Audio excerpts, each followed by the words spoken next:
अस्सलाम वालेकुम बच्चों, उम्मीद करता हूँ कि आप सब खैरियत से होंगे। फंडामेंटल ऑफ केमिस्ट्री की एक नई वीडियो के साथ आपकी खिदमत में हाजिर हूँ। आज हम जिस टॉपिक पे बात करेंगे उसका नाम है atomic number,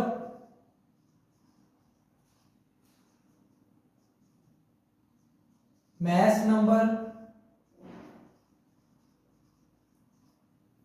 and third one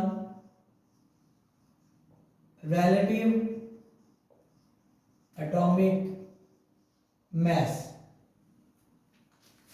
बेटा जी वन बाय वन हम इन तीनों डेफिनेशनों को देखेंगे जो कि शॉर्ट के हवाले से पेपर के अंदर बहुत अहम है। सबसे पहले हम बात करते हैं एटॉमिक नंबर की। What is atomic number? What is atomic number? तो बेटा जी एटॉमिक नंबर क्या है? Number of protons present in the nucleus of its atoms। किसी भी एटम के न्यूक्लियस के अंदर जितने नंबर ऑफ प्रोटॉन पाए जाते हैं उसे हम क्या कहते हैं? एटॉमिक नंबर कहते हैं। क्या कहते हैं? Atomic number. बेटा ये चीज को समझने से पहले हम थोड़ी सी एटम के स्ट्रक्चर के ऊपर बात कर लेते हैं। तो ध्यान से आप देखिएगा, सबसे पहले सेंटर में हमारे पास क्या होता है? न्यूक्लियस होता है। क्या होगा? न्यूक्लियस। अब इस न्यूक्लियस के इर्द गिर्द हमारे पास क्या होते हैं? शेल्स होते हैं जिनके अंदर इलेक्ट्रॉन क्या करते हैं? रिवॉल्व करते हैं। यानी कि इसके अंदर हमारे पास क्या चीज पाई जा रही है? इलेक्ट्रॉन्स है। यानी कि इन्हें हम क्या कहेंगे? ये हमारे पास हैं शेल्स। क्या है? शेल्स। और शेल्स में क्या है हमारे पास? इलेक्ट्रॉन। ठीक है। और न्यूक्लियस के अंदर दो चीजें पाई जाती हैं, एक हमारे पास है प्रोटॉन और दूसरा हमारे पास है न्यूट्रॉन। यानी कि जो पी है जिसके ऊपर पॉजिटिव चार्ज होगा वो हमारे पास क्या है? प्रोटॉन्स। और दूसरा वाला जो न्यूट्रॉन होता है इसके ऊपर कोई चार्ज नहीं होता, वो हमारे पास क्या होता है? न्यूट्रॉन। ठीक है बेटा जी, ये एटम का बेसिक सा स्ट्रक्चर है कि दरमियान में जो न्यूक्लियस है उसके अंदर क्या होते हैं? प्रोटॉन और न्यूट्रॉन। और इलेक्ट्रॉन क्या करते हैं? आपके पास शेल्स के अंदर रिवॉल्व कर रहे होते हैं। अब यही वो कहता है कि जो एटॉमिक नंबर होगा वो किस पे डिपेंड करता है? हमारे पास नंबर ऑफ प्रोटॉन्स के ऊपर। ठीक है, एटम के न्यूक्लियस के अंदर कितने नंबर ऑफ प्रोटॉन्स पाए जा रहे हैं उतने क्या होगा, यानी कि जितना उसके अंदर पॉजिटिव चार्ज है, कितना पॉजिटिव चार्ज है वही उसका क्या कहलाता है? एटॉमिक नंबर कहलाता है। अब इसको हम रिप्रेजेंट करते हैं किससे? Represented by capital Z. जहां पे भी आपके पास केमिस्ट्री के अंदर कैपिटल जेड लिखा हुआ है इसका मतलब है वो किसकी बात कर रहा है? आपसे एटॉमिक नंबर की बात कर रहा है। ठीक है बेटा जी, एमसीक्यूज भी हमें पूछा जा सकता है और ये चीज आपको पता होनी चाहिए। जब भी आपको कैपिटल जेड दिया हुआ है जिसका मतलब है वो किसकी बात कर रहा है? आपसे एटॉमिक नंबर की बात कर रहा है। एग्जाम्पल हम देखते हैं यहां पे।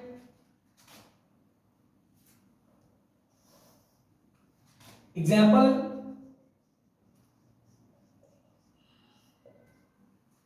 अगर हम बात करें यहां पे ऑक्सीजन की,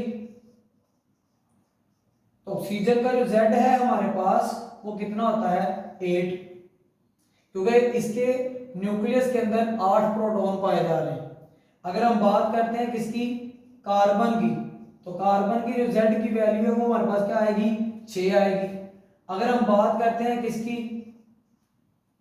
हाइड्रोजन की, तो हाइड्रोजन की जेड की वैल्यू हमारे पास क्या आएगी? 1 आती। अगर हम बात करें किसकी? क्लोरीन की, तो क्लोरीन का जो जेड की वैल्यू आएगी वो हमारे पास क्या आएगी बेटा जी? 17 आएगी। तो ये आपके पास क्या है? कि नंबर ऑफ प्रोटॉन्स है। ये क्या है, number of protons, number of protons जो कि कहां पाए जा रहे हैं, न्यूक्लियस के अंदर। तो नंबर ऑफ प्रोटॉन्स किसको रिप्रेजेंट करते हैं, एटॉमिक नंबर को रिप्रेजेंट करते हैं।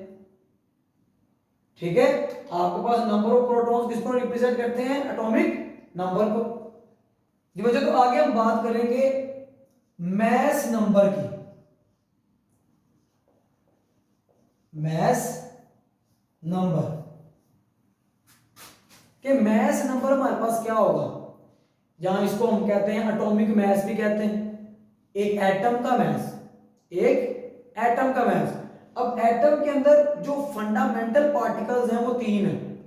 ठीक है, हमारे पास जो फंडामेंटल पार्टिकल्स हैं एटम के वो कितने हैं, 3 फंडामेंटल पार्टिकल्स क्या है, यानी कि जो किसी भी एटम का लाजमी हिस्सा होंगे। उसके अंदर सबसे पहले हमारे पास क्या है, इलेक्ट्रॉन होगा, फिर हमारे पास प्रोटॉन होगा, और फिर हमारे पास क्या होगा, न्यूट्रॉन होगा। यानी कि किसी भी एटम के अंदर ये 3 पार्टिकल लाजमी पाए जाएंगे, इसलिए हम क्या कहते हैं, इसको फंडामेंटल पार्टिकल्स कहते हैं। ठीक है बेटा, अब वो कहता है मैस नंबर, या हम इसको क्या कह सकते हैं, एटॉमिक मैस भी कह सकते हैं।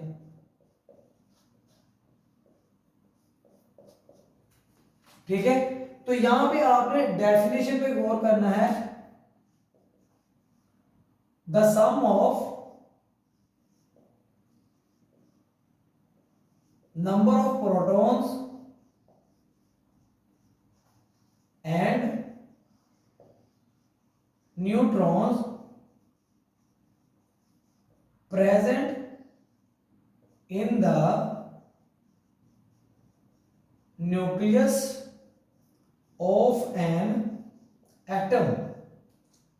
अब बेटा जी, अगर हम डेफिनेशन की बात करें तो कहता है कि किसी भी एटम के न्यूक्लियस के अंदर जो नंबर ऑफ प्रोटॉन्स होंगे और नंबर ऑफ न्यूट्रॉन्स होंगे, वो कहता है उनको जब आप सम अप करेंगे तो हमारे पास क्या बन जाएगा, एटम का मैस बन जाएगा। अब आपके दिमाग में ये बात आएगी, सर आपने अभी कहा है कि हमारे पास जो फंडामेंटल पार्टिकल्स हैं जो एटम के अंदर मौजूद होते हैं लाजमी तौर पे, वो 3 है, इलेक्ट्रॉन, प्रोटॉन, न्यूट्रॉन।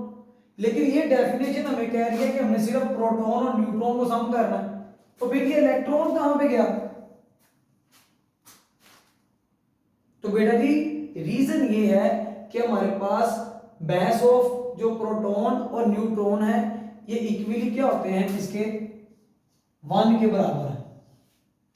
लेकिन आपके पास जो इलेक्ट्रॉन का मैस है ये बहुत ही ज्यादा क्या होता है, छोटा होता है, लिहाजा हम क्या करते हैं, इसको मैस में से निगलेक्ट कर देते हैं। ठीक है बेटा जी, अब सिर्फ 2 चीजें बची हैं, एक है नंबर ऑफ प्रोटॉन्स और न्यूट्रॉन्स। वो कहता है किसी भी एटम के न्यूक्लियस के अंदर जो नंबर ऑफ प्रोटॉन्स है और नंबर ऑफ क्या है आपके पास न्यूट्रॉन्स, उसको सम अप कर लो, जब आप उसको जमा करेंगे तो आपके पास क्या बन जाएगा, उसका एटॉमिक मैस बन जाएगा, या मैस नंबर। अब कहता है इसको रिप्रेजेंट करना है, हमारे पास क्या है, रिप्रेजेंटेड हम कैसे बता सकते हैं। तो कहता है जहां पे कैपिटल ए लिखा होगा तो बेटा जी ये डिनोट करता है किसको, मैस नंबर को या फिर एटॉमिक मैस को। ठीक है, आगे इसका एक हमारे पास क्या होगा, जो फार्मूला आएगा वो ये है कि A is equal to Z plus N। A से मुराद हमारे पास क्या था, एटॉमिक मैस, एटॉमिक मैस, और Z से मुराद क्या था हमारे पास, एटॉमिक नंबर, और N से मुराद हमारे पास क्या है, न्यूट्रॉन्स। ठीक है बेटा जी, तो ये हमारे पास क्या बन जाएगा, एटॉमिक मैस का एक फॉर्मूला बन जाएगा। अब इसके रिलेटेड आपको क्या सवाल पूछ सकता है, आपसे वो कह सकता है कि आपको क्लोरीन दी गई, एग्जाम्पल हम ले रहे हैं, वो कहता है हमारे पास है क्लोरीन 35 और आपके पास क्या है उसका मैस नंबर, यानी आइसोटोप हम ले रहे हैं क्लोरीन 17 और उसका मैच कितना है 35 है। अब वो कहता है कि यहां से हमने क्या करने हैं, find the number of neutrons. हमने क्या करना है, नंबर ऑफ न्यूट्रॉन्स यानी कि n फाइंड करना है। ठीक है, हमारे पास फॉर्मूला मौजूद है, अब इसके ऊपर काम करते हैं। यहां पे हमारे पास क्या था, a is equal to Z plus N. ठीक है बेटा जी। अब आपने क्या याद रखना है कि अगर आपके पास दो वैल्यू है, दो वैल्यू में से जो कम वाली वैल्यू होगी वो हमारे पास क्या होगी, यहाँ पे प्रोटॉन्स, और यहाँ पे जो ज्यादा वाली वैल्यू होगी वो क्या होगा बेटा जी, आपके पास उसका मैस नंबर। और प्रोटॉन किसको रिप्रेजेंट करता है, एटॉमिक नंबर।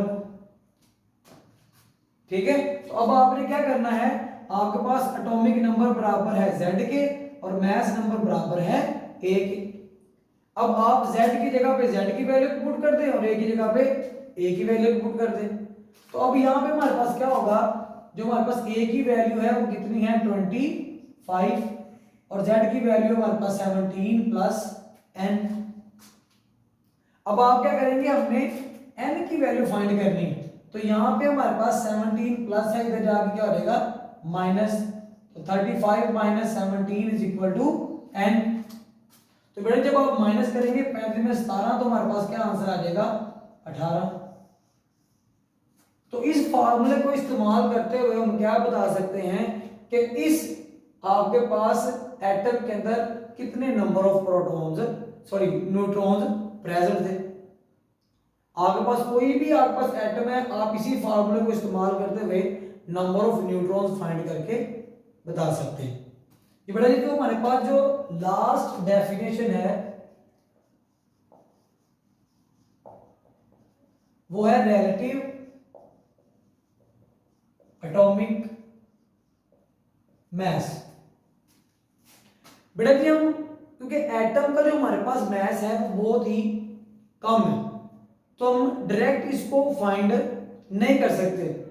तो फिर हम जिन तरीकों को इस्तेमाल करते हैं उनके अंदर हम कंपैरिजन करते हैं। ठीक है, रिलेटिव का बेसिक मतलब हमारे पास क्या है, मुआवजा। ठीक है, जिस तरह आप दुकान पे जाते हैं, दुकान पे जाकर कहते हैं कि मुझे 1 किलो चीनी दे दो, तो वो क्या करता है कि आपके पास जो तराजू होता है उसकी एक साइड पे क्या करता है, 1 किलो का बाट रखता है और आपको चीनी तोल के दे देगा। यानी कि उसने क्या किया, उसने कंपैरिजन किया, मुआवजा किया। यानी कि पहले उसने एक स्टैंडर्ड सेट कर लिया, फिर आपको मुआवजा कर करके क्या करता जा रहा है, चीजें फराहम करता जा रहा है। तो यहां पे भी हम क्या करेंगे, मुआवजा करेंगे एटॉमिक मैस का। यानी कि यहां पे भी हमने क्या किया हुआ है, एक स्टैंडर्ड सेट किया हुआ है, फिर क्या करेंगे हम उसके साथ मुआवजा कर करके हम क्या करते जाएंगे, अपने जो मैसेज हैं एटम्स के वो फाइंड करते रहेंगे। तो बेटा जी रिलेटिव एटॉमिक मैस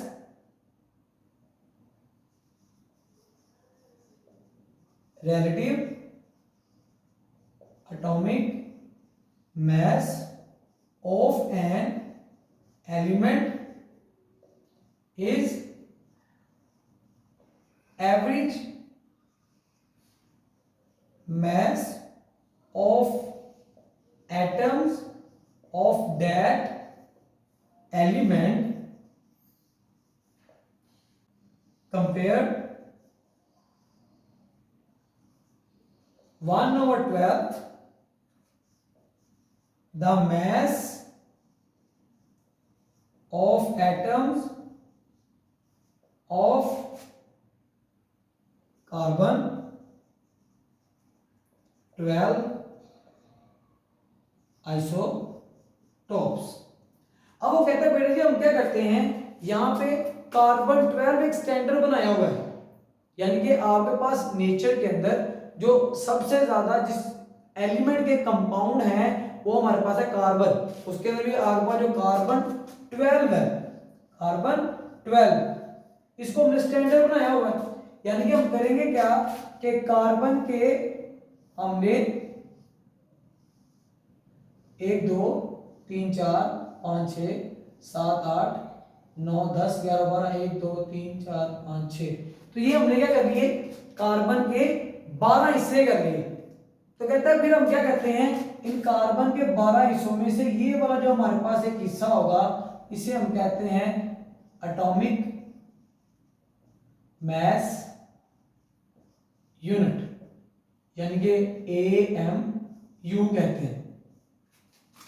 ठीक है, ये जो हमारे पास एक पीस आ जाएगा यहाँ पे, इसे हम क्या कहेंगे, एटॉमिक मास यूनिट कहेंगे।